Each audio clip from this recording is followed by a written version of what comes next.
This is how you sand.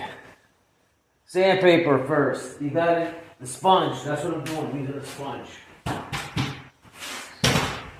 going to sand this thing. Hopefully I'm going to do it.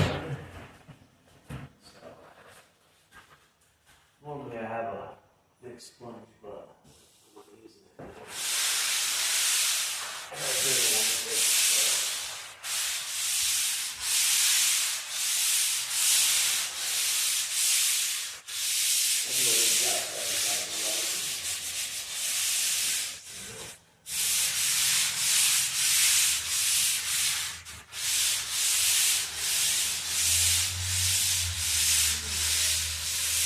Remember, I had to start using gloves because I was sanding so much.